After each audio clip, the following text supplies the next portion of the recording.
Sierra Lamar saat itu berusia 15 tahun dan tinggal di Morgan Hill, California. Pada tanggal 16 Maret 2012, ia berjalan kaki ke halte bisnya untuk pergi ke sekolah ketika dia secara misterius menghilang. Kerabat dan teman Sierra menyadari sesuatu yang mengerikan pasti telah terjadi. Di video kali ini kita akan melihat kasus Sierra Lamar dan bukti forensik yang begitu kuat dan meyakinkan, sehingga pelaku dapat dihukum meskipun tubuhnya tidak pernah ditemukan. Bagaimana kisah lengkapnya? Sebelumnya, silakan subscribe dulu channel ini serta nyalakan loncengnya untuk mengetahui kasus-kasus kriminal yang terjadi di berbagai negara. Sebuah kota kecil bernama Fremont terletak di wilayah Teluk San Francisco. Kota ini didirikan pada tahun 1840-an. Fremont saat ini memiliki lebih dari 230.000 penduduk, namun dulunya hanya berisi kantor pos dengan areal pertanian anggur, pembibitan tanaman dan zaitun. Fremont secara umum dikenal sebagai kota yang tenang dengan tingkat kejahatan yang rendah. Kota ini juga menjadi tempat bagi pabrik manufaktur Tesla yang memperkerjakan lebih dari 15.000 orang. Di kota itu tinggal sebuah keluarga yang beranggotakan 4 orang. Steve, seorang ayah dan ahli komputer, istrinya Marlene, dan kedua putri mereka. Sierra, si putri bungsu, lahir pada 19 Oktober 1996. Sementara Daniel, kakak perempuannya, lebih tua 4 tahun darinya. Ketika Daniel dan Sierra masih muda, ayah mereka terlibat dalam perilaku seksual yang tidak pantas dengan salah satu teman sekolah mereka sewaktu acara menginap. Ketika tindakan tidak senonoh terhadap seorang anak itu terungkap, hal ini menyebabkan Steve dipenjara selama 1 tahun, dan peristiwa itu meretakkan hubungan keluarga tersebut. Marlene tidak bisa menerima apa yang telah dilakukan Steve, dan mereka bercerai tak lama setelah berita pencabulan itu muncul.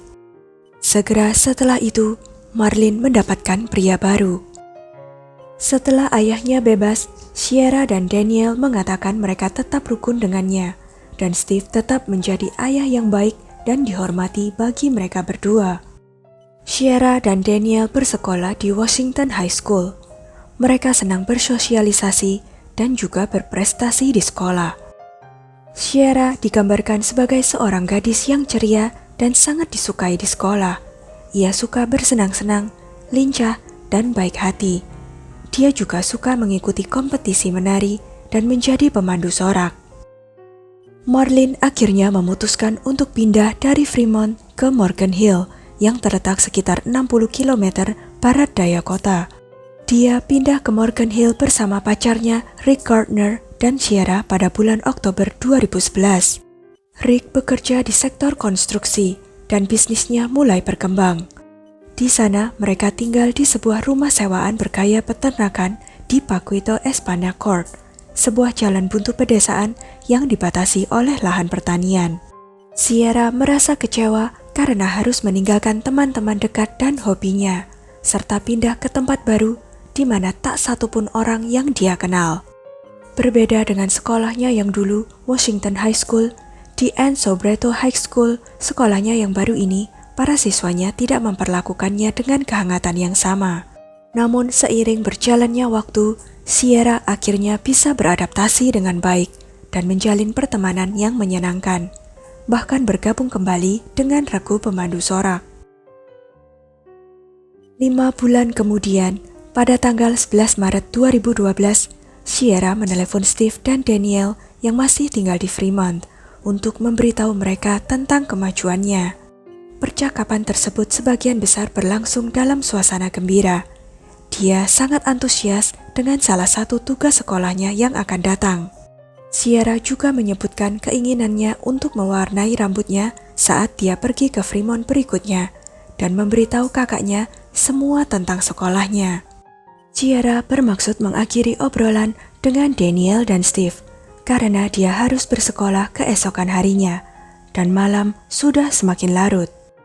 Mereka saling mengucapkan selamat tidur dan selamat tinggal malam itu, dan berjanji akan segera berteleponan lagi. Namun, tak satu pun dari mereka menyadari bahwa ini akan menjadi percakapan terakhir antara Daniel dan Steve dengan Sierra. Tanggal 16 Maret 2012 itu adalah hari kerja biasa. Sekitar pukul 6 pagi, Rick bangun untuk berangkat kerja. Tak lama kemudian, Marlene datang mencium kening Sierra dan pergi berangkat kerja juga. Sierra kemudian mengunci pintu rumah dan bersiap-siap pergi ke sekolah. Pada jam 6:29 pagi, dia men-tweet seorang teman sebelum memakai sepatunya dan berjalan keluar pintu depan untuk naik bis. Paquito Espana Court terletak sangat jauh dari Sobreto High School dan seluruh Morgan Hill. Sierra harus melintasi jalan terpencil antara Palm dan Doherty Avenue setiap pagi untuk naik bis seperti anak-anak lain di seluruh Amerika. Saat berjalan kaki menuju halte bis pada jam 7:11 pagi, Sierra mengirim SMS ke temannya untuk bertemu sebelum kelas dimulai. Tetapi ketika bis sekolah tiba di halte 4 menit kemudian, yaitu pukul 7:15, Sierra tidak ada di sana. Hari itu, Sierra tidak muncul sama sekali di sekolah. Menurut teman-temannya itu aneh, tetapi tidak satupun dari mereka yang merasa cukup bijak untuk mengadukannya ke sekolah. Marlene menghubungi Sierra seperti biasa untuk mengetahui kabarnya ketika jam sekolah berakhir. Namun teleponnya langsung tersambung ke pesan suara. Saat itu Marlene masih belum khawatir karena ia berpikir mungkin baterainya mati, ponselnya rusak, atau signalnya sedang bermasalah. Tetapi ketika Marlene sampai di rumah dan melihat kamar putrinya masih kosong, dia menyadari ada sesuatu yang tidak beres. Marlene kemudian menghubungi Steve untuk mengetahui apakah Sierra berencana mengunjunginya di Fremont. Tetapi ternyata bukan hal itu yang terjadi. Marlene mulai panik ketika dia menelepon Sobreto High School dan mengetahui bahwa Sierra telah melewatkan semua kelasnya. I talked to her, said goodbye and gave her a hug and things were good and I told her I loved her. Petugas segera dikirim ke Paquito Espana Court setelah Marlene menelepon pihak berwenang. Tetapi karena Sierra bisa saja menghilang di mana saja, tidak ada tempat yang jelas bagi penyelidik untuk memulai. Mereka yang paling dekat dengan Sierra diwawancarai terlebih dahulu oleh polisi, termasuk sejumlah teman-temannya yang semuanya sangat jujur tentang kesulitan yang dialami Sierra dan keluarganya. Meskipun Sierra biasanya merasa baik-baik saja, tetapi saat itu hanya beberapa bulan sejak perceraian ibunya yang telah memaksanya untuk meninggalkan keluarganya dan semua teman lamanya. Pihak berwenang percaya bahwa karena dia sering melontarkan komentar ringan, kadang serius, tentang kembali ke Fremont, dia kemungkinan besar pergi ke sana sendiri. Pada malam sebelum Sierra menghilang, dia sempat memposting ulang tweet dengan pesan berikut. Meskipun faktanya polisi meremehkan hilangnya Sierra, fakta lain mulai terlihat. Sierra tidak hanya tiba-tiba menghilang, dia juga berhenti memposting apapun ke akun media sosialnya. Dia tidak pernah pulang lagi, teleponnya mati, dan semua panggilan masuk ke pesan suara. Keluarga dan teman-teman Sierra sangat khawatir. Kemudian oleh polisi, pencarian besar-besaran untuk Sierra Lamar dilakukan. Pada hari Minggu pagi, 2 hari setelah dia menghilang, semuanya dimulai. Polisi sedang memeriksa data pemakaian ponsel Sierra sebelumnya, ketika mereka menemukan bahwa ponsel itu telah mengirimkan satu ping signal di tengah malam. Ponselnya seperti dihidupkan sebentar sebelum dimatikan lagi, dan koordinat ponsel tersebut mengarahkan mereka ke lapangan dekat rumah Sierra. Saat fajar tiba, kru pencari dengan cermat menjelajahi ladang di mana signalnya terlacak, dan setelah beberapa menit mencari, mereka menemukan bahwa Samsung Galaxy yang digunakan Sierra berada dekat dengan jalan raya.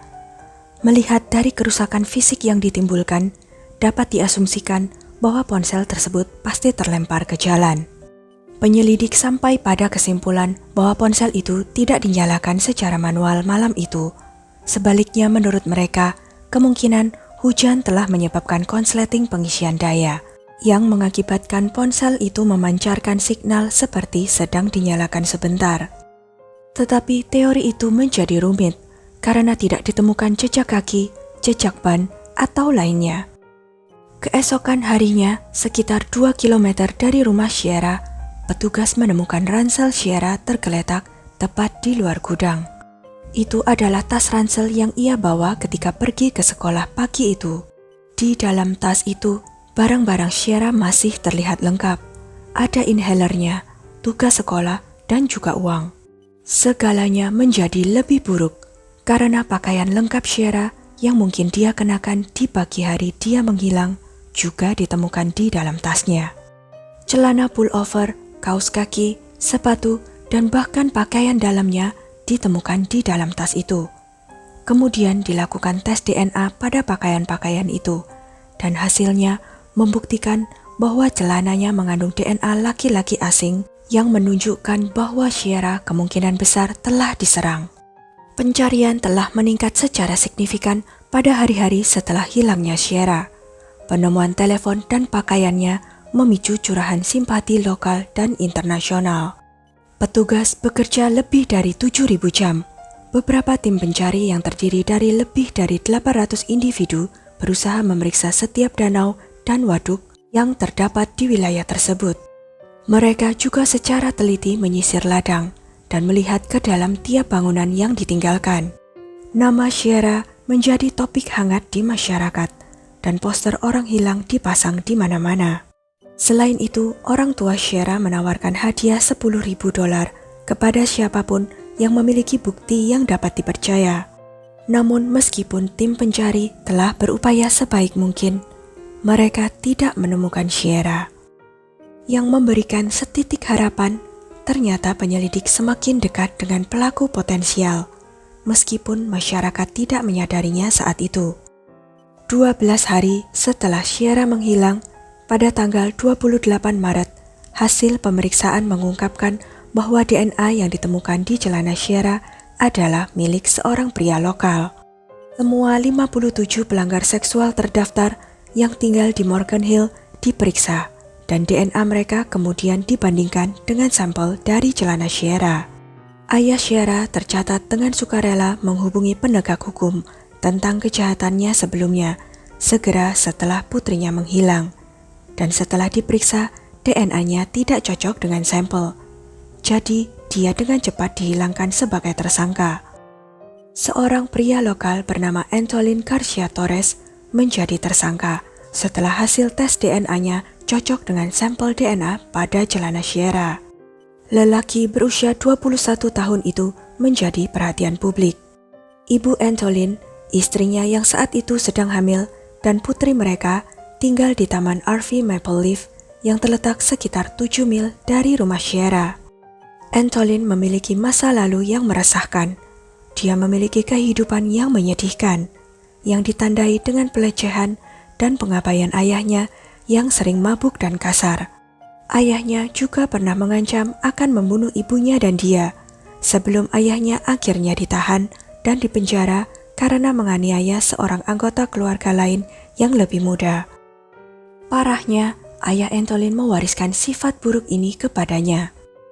Meskipun tuduhan pelecehan seksual terhadap Antolin pada tahun 2009 akhirnya dibatalkan, DNA-nya telah dikumpulkan. Antolin juga pernah ditahan pada tahun 2010 karena menghalangi operasi polisi.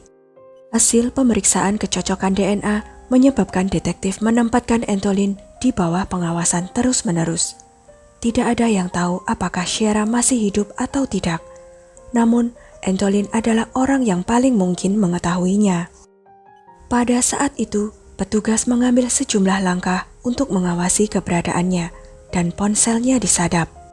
Pelacak GPS diam-diam ditempatkan di mobilnya, dan 2 penyelidik yang menyamar pindah ke RV di sebelah rumahnya. Setelah menemukan bahwa taman RV itu memiliki kamera di gerbang depan, penyelidik juga mulai memeriksa rekaman keamanan dari lingkungan sekitar. Mereka memeriksa rekaman pada hari Sierra menghilang. Ternyata benar Antolin meninggalkan rumahnya dengan mengendarai Volkswagen Jetta merahnya pada jam 7 pagi saat Sierra menghilang. Karena hanya berjarak 7 mil dari rumah Antolin ke rumah Shera, waktu perjalanan sangat cocok untuk periode waktu di mana Shera bisa saja diculik. Hari itu, meskipun Antolin berangkat kerja pada waktu normal, catatan shift Safeway, tempat Antolin bekerja, menunjukkan bahwa dia tidak masuk kerja pada 16 Maret. Petugas penyelidikan menemukan informasi tambahan. Ternyata 3 tahun sebelumnya, 3 upaya penculikan yang gagal telah terjadi di tempat parkir Safeway itu. Tetapi tidak ada satupun pelaku yang pernah diakui atau ditahan secara resmi. Satu-satunya bukti dari percobaan penculikan ini adalah taser. Pelaku telah menjatuhkan salah satu baterainya dan terdapat sidik jari di dalamnya. Namun, itu hanya sebagian dari sidik jari dan hanya perbandingan langsung one-on-one yang dapat membuktikan kesamaannya. Ketika sidik jari Antolin dibandingkan dengan yang ada di baterai taser tersebut, ternyata cocok. Antolin diidentifikasi secara positif tidak ada di tempat kerja ketika Shera menghilang. DNA-nya ditemukan di celananya, dan dia juga memiliki riwayat keterlibatan dalam penculikan. Bukti-bukti ini cukup untuk membuatnya ditahan dan mobilnya disita. Terlihat Antolin agak meremehkan ketika diinterogasi. Dia menyatakan bahwa pada hari Shera menghilang, dia pergi memancing, bahwa dia tidak tahu siapa Shera, dan bahwa dia yakin mereka tidak akan menemukan apapun. Kemudian, Antolin mengakhiri interogasinya dengan membuat pengakuan aneh. Ia mengaku memiliki kebiasaan yang agak keji, yaitu mencekik ular saat mengemudi dan membuang bangkainya keluar jendela. Selain itu, dia menegaskan bahwa dia telah membuangnya tepat di tempat tas Shera ditemukan. Polisi tentu saja tidak mempercayai penjelasannya yang tidak masuk akal. Antolin Garcia Torres secara resmi ditangkap di luar tempat kerjanya di tempat parkir Safeway pada tanggal 21 Mei 2012 sehubungan dengan hilangnya Shera Lamar. Hasil pemeriksaan forensik pada mobil Antolin membuktikan bahwa DNA Shera ditemukan di pegangan pintu dalam di bagian belakang mobil. Juga menurut hasil pemeriksaan DNA, serat dari jok mobil Antolin cocok dengan yang ditemukan pada pakaian Shera. Dan seutas tali yang ditemukan di dalam mobilnya terdapat sehelai rambut Shera. Ini membuktikan tanpa keraguan bahwa Shera telah berada di dalam mobilnya. Meskipun sudah terlihat jelas apa yang terjadi pada Shera, namun tubuhnya belum ditemukan. Bisakah mereka benar-benar mendakwa Antolin melakukan pembunuhan tingkat pertama tanpa adanya tubuh atau kematian yang telah diverifikasi? Jaksa wilayah Santa Clara County, Jeff Rosen, mengatakan pada 19 Mei 2014 bahwa dia akan meminta hukuman mati terhadap Antolin, meskipun Antolin sebelumnya telah mengajukan pengakuan tidak bersalah membunuh Shera. Sidang Antolin akhirnya dimulai pada tanggal 30 Januari 2017. Sidang terasa berlarut-larut dan menegangkan bagi semua pihak. Selama lebih dari 13 minggu kesaksian, tim pembela Antolin mencoba menyatakan bahwa paparan pestisida pada Antolin saat dia masih kanak-kanak mungkin secara psikologis mempengaruhi kapasitas kognitifnya. Dan sebagai akibatnya, dia tidak dapat bertanggung jawab penuh atas keputusan dan tindakan yang dia lakukan, yang mengarah pada kondisinya yang tidak layak untuk dijatuhi hukuman mati. Mosi ini ditolak oleh juri yang akhirnya menghukum Antolin Garcia Torres atas pembunuhan tingkat pertama pada tanggal 9 Mei 2017. Bukti yang memberatkan Antolin sangat banyak, sehingga dia tidak dapat lepas dari tanggung jawab atas perbuatannya, meskipun jenazah Shera tidak pernah ditemukan dan kematiannya belum terbukti. Dalam persidangan, ibu Shera meminta Antolin untuk menyesali perbuatannya dan menunjukkan di mana jenazah Shera. Banyak kerabat Shera juga membacakan surat kepadanya di ruang sidang. Tetapi Antolin tetap diam dan tidak bergerak, dan dia terus bersikeras bahwa dia tidak bersalah dan tidak membunuh Shera. Karena itu, dia tidak pernah mau mengatakan di mana jenazah Shera berada. Tidak ada yang tahu apa yang sebenarnya terjadi pada Sierra pada hari dia menghilang, di luar bukti yang terkumpul. Antolin secara resmi dijatuhi hukuman penjara seumur hidup tanpa kemungkinan pembebasan bersyarat setelah terhindar dari hukuman mati, yang merupakan pencapaian luar biasa mengingat tubuh korban belum ditemukan.